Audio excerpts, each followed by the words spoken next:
KBR news కి స్వాగతం. Primary health centre కూడా కావాలి, ఇప్పించమని చెప్పి దగ్గర హాస్పిటల్ అడిగే పరిస్థితికి వచ్చారు. ఇవన్నీ కూడా ఉదాహరణలు మాత్రం. ఇక్కడికి వచ్చినప్పుడు నేను ఒక్క విషయం ఈ సందర్భంగా ప్రతి ఒక్కరికి తెలియజేస్తున్నా. ఈరోజు స్వాతంత్రం వచ్చి 78 సంవత్సరాలైంది. అందరూ అభివృద్ధి అయి ముందుకు పోతున్నారు. కానీ ఆ అభివృద్ధిలో వెనుకబడిపోయింది గిరిజనులు వెనుకబడ్డారు, ఆదివాసులు వెనుకబడ్డారు, షెడ్యూల్ కులాలు వెనుకబడ్డారు, బీసీలు బాగా వెనుకబడిపోయే పరిస్థితికి వచ్చారు. ఇంకొక పక్కన మీరు ఒకసారి చూస్తే ఈ యొక్క ఆదివాసుల్లో ఎంఎంఆర్ గాని ఐఎంఆర్ అంటే పుట్టిన పిల్లలు ఎక్కువ మంది చనిపోతున్నారు. పుట్టిన పిల్లలు వచ్చినప్పుడు తల్లులు కూడా చనిపోయే పరిస్థితికి వస్తున్నారు. ఇది మంచి పరిణామం కాదు. దీని మీద మనం శ్రద్ధ పెట్టాల్సిన అవసరం, తగ్గించుకోవాల్సిన అవసరం ఉంది. అయితే ఇంకొక పక్కన సంతానోత్పత్తి మీరు చూస్తే మన రాష్ట్రంలో రోజు రోజుకు జనాభా తగ్గిపోయే పరిస్థితికి వస్తా ఉంది. అంటే మామూలుగా మీరు ఆలోచిస్తే 2.1 ఒక మహిళ జీవిత కాలంలో ఇద్దరు కంటే కూడా ఎక్కువ జన్మనిస్తే ఈ యొక్క పాపులేషన్ జనాభా ఇదే మరి మేనేజ్ అవుతుంది. కానీ ఈరోజు రాష్ట్రంలో 1.7కు వచ్చారు, లేకపోతే 1.5కు వచ్చారు. అంటే రాబోయే రోజుల్లో ముసలవాళ్లు ఎక్కువ అవుతారు, పిల్లల సంఖ్య తగ్గిపోతుంది, సంపాదించేవాడు కూడా ఉండరు, కడాన ఆధారపడే వాళ్ళు పెరిగిపోతాం. కానీ శుభ పరిణామం గిరిజనుల మాత్రం ప్రస్తుతానికి 2.1% ఉంది. అంటే ప్రతి ఒక్క మహిళ ఇద్దరు పిల్లలకి పైన జన్మనిచ్చే పరిస్థితుంది. ఇది శుభ పరిణామం. ఇటీవల కాలంలో నేను మాట్లాడుతున్నాను, మన పిల్లలు మనకు ఆస్తి. పిల్లల్ని బాగా చదివిస్తే మనం కష్టంలో ఉన్నప్పుడు గాని పెద్ద అయిన తర్వాత గాని మనం చూసుకునే శక్తి ఉంటుంది. దీనికి దోహదం చేయాలని చెప్పి నేను చాలా స్పష్టంగా చెప్తున్నాను. ఇంకో పక్కన మీరు చూస్తే దేశంలో తలసరి ఆదాయం ఒక సంవత్సరంలో దేశంలో తలసరి ఆదాయం చూస్తే 1,72,000. ఆంధ్రప్రదేశ్లో తలసరి ఆదాయం 2,20,000, అది కూడా తక్కువే. తెలంగాణలో మీరు చూస్తే 3,20,000 ఉంది. అక్కడ మనం చేసిన అభివృద్ధికి ముందు పోయే పరిస్థితికి వచ్చారు. కానీ గిరిజన ప్రాంతంలో ఆదివాసులకి 1,25,000. అంటే మైదానంలో ఉండే వాళ్ళకంటే ఇతరుల కంటే మీ ఆదాయం ₹1,00,000 తక్కువ ఉంది, సగమే ఉంది. ఇది సమంజసం కాదని కూడా మీకు తెలియజేస్తున్నా. దీనిపైన శ్రద్ధ పెడతాం, పేదవాళ్లపైన శ్రద్ధ పెడతాం. అందుకే నేను ఒక మాట అన్నాను, గిరిజనులు పేదరికంలో పుట్టి పేదరికంలో చనిపోతున్నారు. ఆర్టిఫిషియల్ ఇంటెలిజెన్స్ గురించి మాట్లాడుతున్నాం, ఇంకా డోలీ మూతలు కనపడుస్తున్నాయి. ఇది చాలా దురదృష్టకరం. ఇవన్నీ కూడా మనం రూపుమాపుకోవాల్సిన అవసరం ఉందని చెప్పి కూడా నేను మీకు తెలియజేస్తున్నా. అందుకే నేను ఒక మాట అన్నాను, జీరో పావర్టీ అంటే పేదరికం లేని సమాజాన్ని నిర్మాణం చేసుకోవాలి. ఏ పని చేసినా పేదల దృష్టిలో పెట్టుకొని చేయాలి. అలాంటి పేదలు ఎక్కువ ఉండేది ఆదివాసుల్లో ఉన్నారు. వారి మీద నా శ్రద్ధ ఉంటుంది, ఈ ప్రభుత్వం యొక్క శ్రద్ధ ఉంటుంది.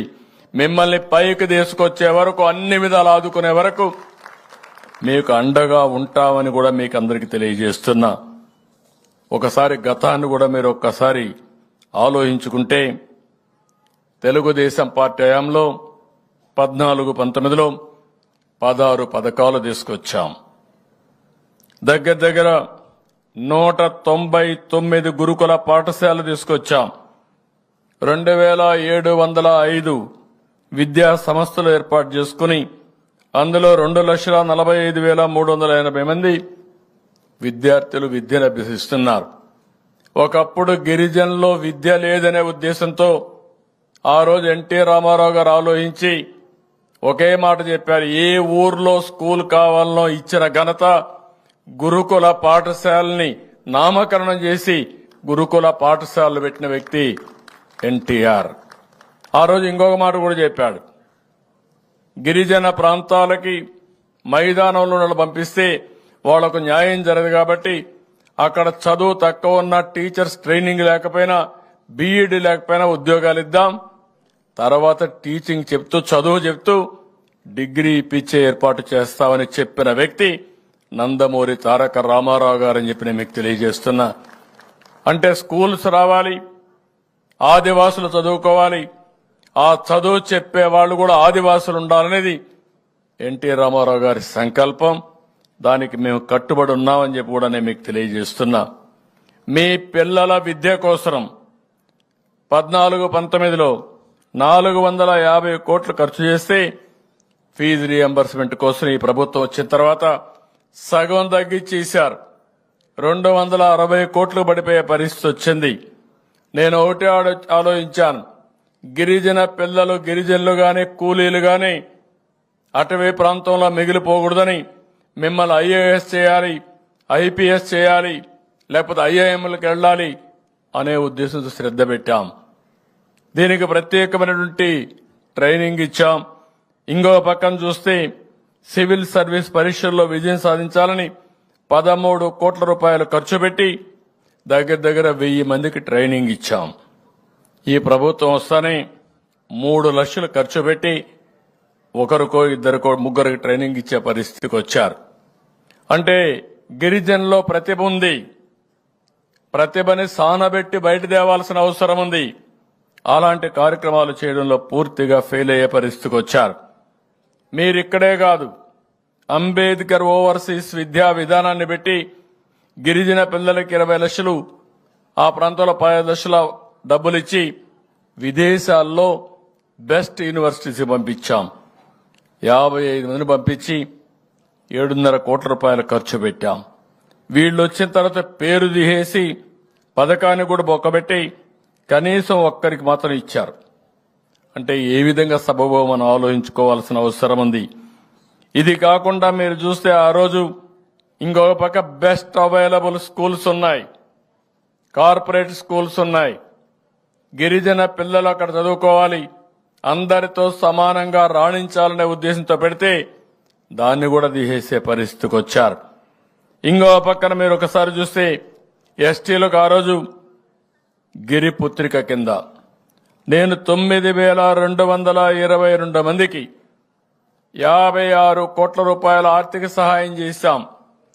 పెళ్లి నిశ్చయమవుతానే ఏ మాత్రం కూడా మీకు దిగులు లేకుండా మీకు డబ్బులిచ్చి పెళ్లి జరిపించిన పార్టీ తెలుగుదేశం పార్టీ అని చెప్పి కూడా మీకు తెలియజేస్తున్నా. అలాంటిది ఈరోజు చూస్తే పూర్తిగా దీన్ని కూడా నీరుగారు చేసే పరిస్థితికి వచ్చారు. ఆ రోజు గిరిజనుల్లో ఎవరైనా చనిపోతే మట్టి ఖర్చుకు డబ్బులు ఇచ్చాం. 5 లక్షల రూపాయలు చంద్రన్న భరోసా కింద మీకు ఆర్థిక సహాయం చేసిన పార్టీ తెలుగుదేశం పార్టీ. ఎవరున్నా చనిపోతే దిక్కు లేదని బాధపడకుండా ప్రభుత్వం అండగా నిలిచాం. మీలో చాలా మంది ఆ రోజు డోలీలు తీసుకుని ఎన్నో కిలోమీటర్ల తరబడి నడిచి వచ్చేవాళ్లు. అది నాకు చాలా బాధ కలిగింది. మేము అంబులెన్సులు పెట్టాం, అంబులెన్సులన్నీ రోడ్డు మీద తిరగలుగుతాయి. గిరిజన ప్రాంతంలో ఆదివాసులుండే కొన్ని మారుమూల ప్రాంతాల్లో కనీసం ఈ యొక్క 4 వీలర్స్ రావు. అందుకని ఆలోచించి నేను 2 వీలర్స్ తో అంబులెన్సెస్, ఫీడర్ అంబులెన్సెస్ పెట్టాను. ఫీడర్ అంబులెన్స్ అంటే ఎక్కడో గూడెం ఉంటుంది, ఆ గూడెం నుంచి మెయిన్ రోడ్డుకు వస్తే అక్కడ అంబులెన్స్ రెడీగా ఉంటుంది. ఇది కేవలంటే స్కూటర్ని ఫీడర్ అంబులెన్స్ లుగా చేసి మీరు అక్కడ తీసుకొచ్చే సౌకర్యం పెడితే ఈ మధ్య కాలంలో ఓలీల్లో మోసుకొస్తున్నారు. ఆరోగ్యం బాగా లేకపోతే మోసుకొస్తున్నారు. ఎవరైనా కానీ డెలివరీకి రావాలంటే, ప్రసూతి చేయాలంటే, హాస్పిటల్కి రావాలంటే అక్కడి నుంచి మోసుకొస్తామంటే దారి మధ్యలో వాగుల దగ్గర, చెట్టు దగ్గర, పుట్ట దగ్గర, శ్మశానం దగ్గర డెలివరీ చేసే పరిస్థితి వచ్చారంటే, అక్కడే జన్మనిచ్చే పరిస్థితి వచ్చారంటే ఏంటి కర్మ అని అడుగుతున్నా, ఏంటి దౌర్భాగ్యం అని అడుగుతున్నా. ఒక నాగరిక ప్రపంచంలో ఉన్నాం, ఆధునిక ప్రపంచంలో ఉన్నాం, కంప్యూటర్ యుగంలో ఉన్నాం. ఇంకా ఈ గిరిజనుల పరిస్థితి డోలీల్లో తీసుకొచ్చే పరిస్థితి ఉందంటే దీనికి మనం అందరం కూడా బాధపడవలసిన అవసరం ఉందని చెప్పి కూడా నేను మీకు తెలియజేస్తున్నా. ఎప్పుడైతే హాస్పిటల్కి వస్తారో శిశు మరణాలు తగ్గుతాయి, మాతా మరణాలు తగ్గుతాయి. దానివల్ల చాలా వరకు ప్రతి ఒక్కరు కూడా ఆనందంగా డెలివరీ చేసే పరిస్థితికి వస్తారు. ఇంకొక పక్క నేను ఆ రోజు ఆలోచించాను, గిరిజనుల పౌష్టికాహారం తక్కువ ఉంటుందనే ఉద్దేశంతో ఆడబిడ్డలందరికీ కూడా పౌష్టికాహారం ఇచ్చాం. పిల్లలకు పౌష్టికాహారం ఇచ్చి ఫుడ్ బాస్కెట్ కింద ప్రత్యేక శ్రద్ధ చూపించాం. కడాన గిరిజన ఏరియాలో మస్కిటోస్ ఎక్కువ ఉంటాయనే ఉద్దేశంతో మస్కిటో నట్లు కూడా ఇప్పించాం. గిరిజనుల్లో పౌష్టికాహారం ఉండదు కాబట్టి మీకు బలహీనం అవుతారు. అలాంటప్పుడు న్యూట్రిషియస్ ఫుడ్ కూడా ఇవ్వాలని అలాంటి వాళ్ళందరినీ ఆలోచించి ఆ రోజు మీకు అన్ని కూడా అందజేశాం. ఇవే కాకుండా ట్రైకార్ ద్వారా మీరు చూస్తే స్కిల్ డెవలప్మెంట్ కోసరం, ఉపాధి కోసరం, భూమి కొనుగోలు కోసరం 685 కోట్ల రూపాయలు ఖర్చు పెట్టాం. ఇది కాకుండా గిరిజన ప్రాంతంలో మొబైల్ టవర్స్ పెట్టాలని, మీకు కూడా ఆధునికమైన వస్తువులు రావాలని, సెల్ ఫోన్లు అంటే కొంతమందికే కాదు. ఇప్పుడు నేను పక్కన సెల్ ఫోన్ పెట్టుకున్నాను, టైం చూసుకుంటున్నాను, వార్తలు చూసుకోగలుగుతున్నాను.